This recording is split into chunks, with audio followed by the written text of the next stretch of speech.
Om Swastiastu. Perkenalkan, nama saya Egy Wirahadi Kusmayuda. Saya nomor 25 dengan NIM 2015834128. Saya dari kelas 4C MBP. Saya akan menjelaskan tentang etnik yang ada di Nusa Dua Bali. Sebelumnya, menurut Frederick Barth, istilah etnik menunjukkan pada suatu kelompok tertentu yang memiliki kesamaan ras, agama, asal-usul bangsa, ataupun kombinasi dari kategori tersebut terkait pada sistem nilai kebudayaan. Dan menurut Ensiklopedia Indonesia disebutkan istilah etnik yang berasal dari sekelompok sosial dalam sistem sosial atau kebudayaan yang mempunyai arti atau kedudukan tertentu karena keturunan adat, agama, bahasa, dan sebagainya. Di Bali sendiri sudah terkenal memiliki beragam budaya dan tentu hal tersebut mempengaruhi etniknya.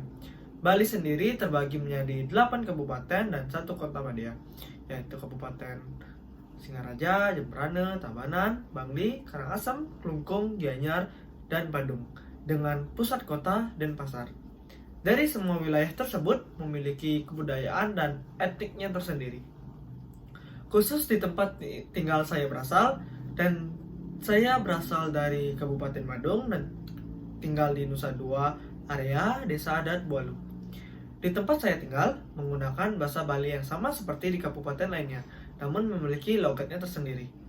Karena di daerah Nusa Dua, khususnya Desa Adat Bualu, cukup banyak masyarakat Bali yang merantau dari luar kabupaten, jadi logatnya seperti campuran dari logat-logat yang ada, biasanya kental dengan huruf E-nya.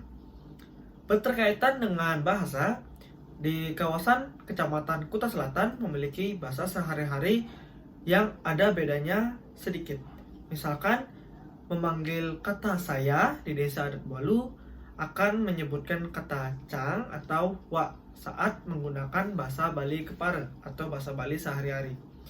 Beda di Desa Adat Jimaran yang memanggil kata saya sebagai oke, yang artinya sama seperti di Desa Adat saya. Dan di Ungasan sendiri logatnya bahasanya agak sedikit berbeda atau identik dengan huruf O-nya. Contohnya itu ada Kelkijoto. Itu artinya mau kemana itu, ataupun adi aki pilih lonto, atau itu artinya kok aku selalu salah gitu. Baik, itu adalah sedikit tentang etnik yang ada di Nusa Dua area. Selain bahasa, ada satu keunikan lagi yang ada di Nusa Dua, yaitu Puja Mandala. Di sana terdapat 5 tempat ibadah sekaligus yang saling bersebelahan dan saling bekerja sama. Jadi setiap ada acara keagamaan dapat menggunakan area tempat ibadah Puja Mandala tersebut. Perbedaan tidak menjadi penghalang untuk membangun etnik dan kebudayaan di suatu tempat karena dapat berdampingan dan tetap hidup rukun. Jadi di video kali ini saya juga akan menampilkan kegiatan yang ada di Puja Mandala. Mohon disimak. Ke dalam negeri ini, betul sekali. Pulau Dewata, Bali. Kalau biasanya di Pulau Dewata itu sudah ada pantai, dan memang yang paling utama itu kan orang kalau ke Bali mau ke pantainya, mau tanning gitu. Sudah biasa ya ke sana ya. Sudah biasa, tapi sayangnya banyak orang juga yang tidak mengenal sebenarnya di Bali ini banyak sekali pilihan. Ada juga pilihan lain yang bisa Anda coba, yaitu berwisata spiritual di Puja Mandala Nusa Dua. Ya, dalam kompleks Puja Mandala ada 5 rumah ibadah yang dibangun berdampingan. Selain menarik, juga bisa menjadi ajang edukasi tentang toleransi beragama di Indonesia. Berangkat dari keinginan untuk menyediakan tempat ibadah bagi wisatawan, berdirilah kompleks Puja Mandala ini. Puja Mandala berarti lingkaran ibadah, nama yang tepat diberikan untuk kawasan ini. Terletak di Nusa Dua, Puja Mandala menggambarkan kemajemukan Indonesia. Di dalamnya dibangun 5 tempat ibadah yang saling berdampingan, mulai dari Masjid Agung Ibnu Battuta, lalu Gereja Katolik Paroki Maria Bunda Segala Bangsa, Gereja Protestan Bukit Doa, Vihara Buddha, hingga Pura Jaganata umat Hindu. Setiap hari sekitar 10-30 bus wisatawan singgah berkunjung dan beribadah di Puja Mandala. Keberadaan Puja Mandala bisa menjadi tempat edukasi tentang keberagaman dan toleransi antar umat beragama di Indonesia untuk anak-anak. Bagus. Ya, toleransi beragama gitu ya. Bisa jadi pelajaran nggak untuk apa ya untuk Ya, kan anak kan nanya, ini apa Bu, tempat ibadahnya agama apa gitu kan, kita kan. Semangat kebersamaan di Puja Mandala bisa jadi inspirasi. Tidak pernah ada konflik yang terjadi, walau kegiatan keagamaan dilakukan dalam waktu yang bersamaan.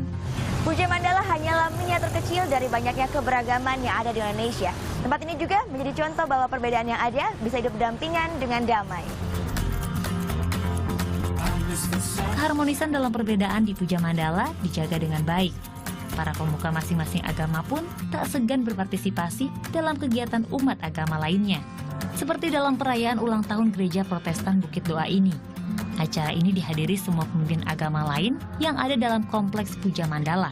Sehingga bagi saya mengundang sebanyak mungkin saudara-saudara khususnya pemimpin-pemimpin lalu mengadakan aksi-aksi kegiatan-kegiatan sosial menjelang ulang tahun gereja adalah momen penting untuk menunjukkan bahwa memang kita adalah satu. Kebersamaan yang diperlihatkan oleh para pemuka agama ini diharapkan bisa dijadikan contoh yang baik untuk masyarakat. Saya sangat bersyukur. Jadi semua di antara umat yang ada menunjukkan rasa persaudaraan, menunjukkan toleransi yang tinggi. Kini, toleransi di Puja Mandala terus dijaga. Warga dan pemuka agama tak mau kawasan ini menjadi simbol saja, tetapi bisa jadi inspirasi agar Indonesia selalu rukun dan aman. Baik, terima kasih banyak sudah menonton. Tadi juga sudah saya tampilkan cuplikan tentang Puja Mandala. Semoga video ini bermanfaat dan membantu teman-teman semua untuk mengetahui etik dan keunikan yang ada di Nusa Dua Bali, khususnya di sekitar Desa Adat Balu. Terima kasih banyak setelah menonton video ini. Saya akan tutup dengan prango Santi. Om Santi Santi Santi Om. Dadah.